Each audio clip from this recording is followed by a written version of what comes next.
So I wasn't gonna do this video, but I actually went to take the time to watch this movie, Sinners, right? I know everybody got their reviews on it, and I usually don't do movie reviews, but what the hell. Before I do it, welcome to my channel, where I peacefully disturb your illusion and where the truth only hurts when you live a lie. Where acting is not a state of being, but a state of appearing to be. Noel Coward is the name. Now, my review is going to be kind of all over the place. Another disclaimer, there might be some reaches, but it's just some things that stuck out to me. And I'm not going over the whole movie. I'm just going to talk about the certain scenes and things that have caught my attention. What I liked about the movie and what I disliked about the movie. Well, let's talk about the first thing that caught my attention. Let's talk about my boy Sammy. He's on the right. Okay, so Sammy was a preacher's kid. Now, with him being a preacher's kid, one thing that stood out to me in the very beginning was him having PKS. For those who don't know it, preacher's kid syndrome.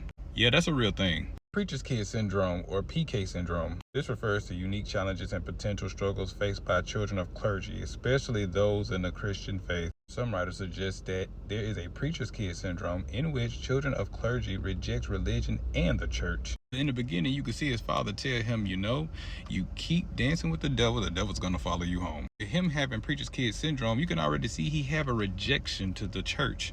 Because people with preacher's kid syndrome, they often live double lives. They want to be who they really are, but want to also protect the reputation of the clergyman who owns the church. So they have to suppress themselves and water themselves down.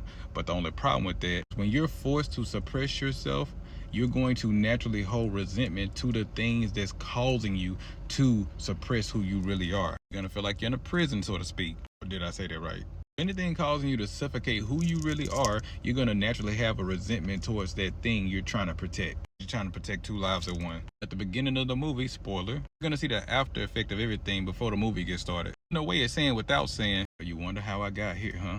He had a broken guitar in his hand. Later in the movie, towards the ending, you will see for his survival, the reason how that guitar got broken is because he smashed the guitar on the head of the leader of the vampires. At the end of the movie, why is this significant?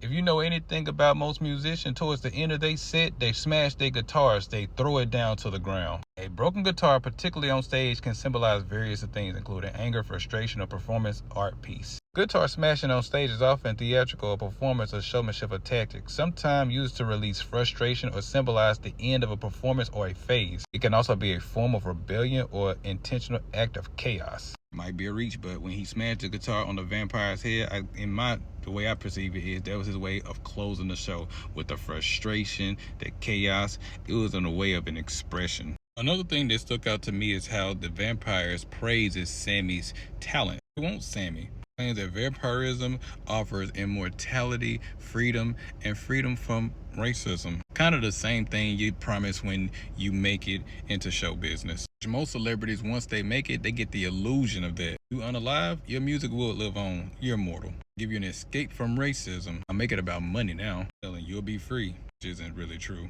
He wanted Sammy's skills to summon the spirits of the lost community. Sammy has superpowers in his music, even down to the scene in his juke joint where the music came on, which is so powerful because it summoned people from the past, present, and future. It all was partying at one time. I'm still trying to break that shit down. What popped out to me the most is when the scene started to look at the roof and the roof was on fire. The roof is on fire.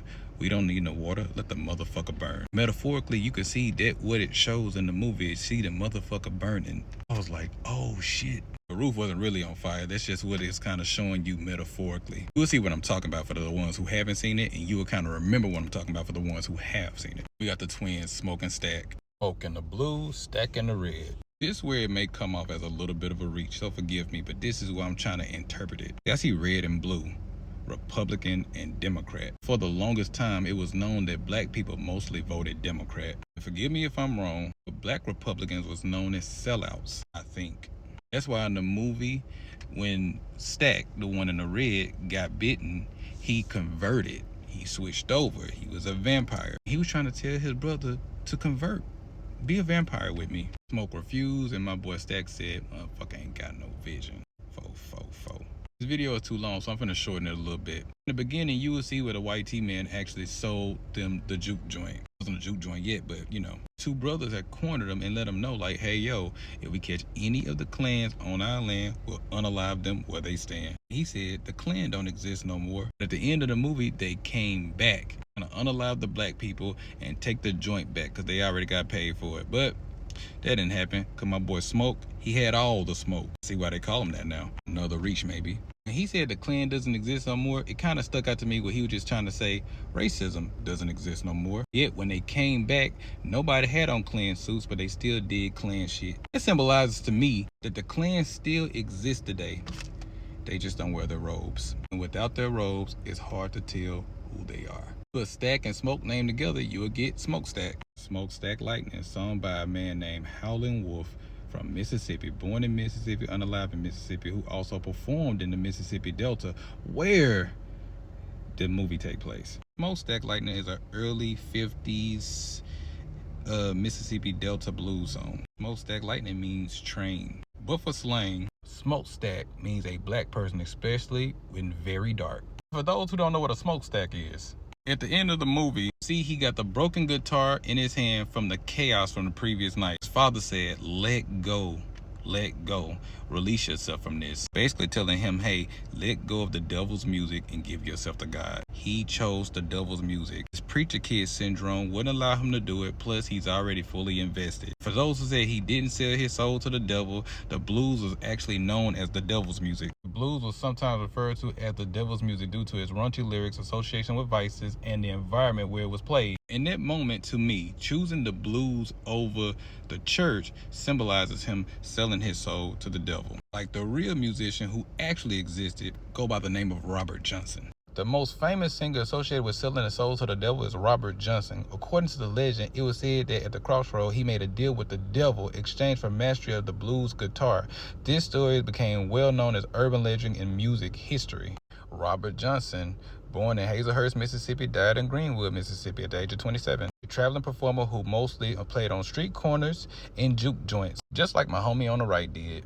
I could say much more, but I'm gonna cut it from here. Talk about what I liked about the movie. What I liked about the movie was fucking everything. I used to be into acting, and I had movie coaches. I used to go for a certain role in certain movies I was trying to do. I used to tell them, they used to ask me, what qualities do you have as an actor? And I said, hey, I can cry on cue. The lady was like, that's good. That's good, you can make me cry. That's cute. But can you make me cry? And I was like, oh, snap. And I teared up in the theater when they took my boy Stack out. And the reason, because I seen the brothers slowly, it was a separation. Kind of already knew it was going. He got bitten. He was a vampire. The old brother was dead and gone. The rebirth of the new brother is now here. The emotions that Michael B. Jordan let out in that film of losing his brother. I thought about my own brother. That scene made me shed a tear. That scene was heartbreaking to me. He was laying on the floor and he's telling his brother he's scared, and he know his brother could not really do anything. He's trying to, you know, what can we do? Can we save my brother? Can you bring him back? He didn't believe in the mojo stuff that his woman was telling him about. But in this moment of crisis, he's willing to accept anything, none of that stuff, anything that helps. What I dislike about the movie? Nothing. In my opinion, the greatest Michael B. Jordan movie I've ever seen. And I'm going back this weekend for a second time. Very few movies that I go watch twice, but if I go watch them, look at twice, that lets me know right there I'm really into it. If I make a part 2 to this movie, I promise it won't be this long for those who need it.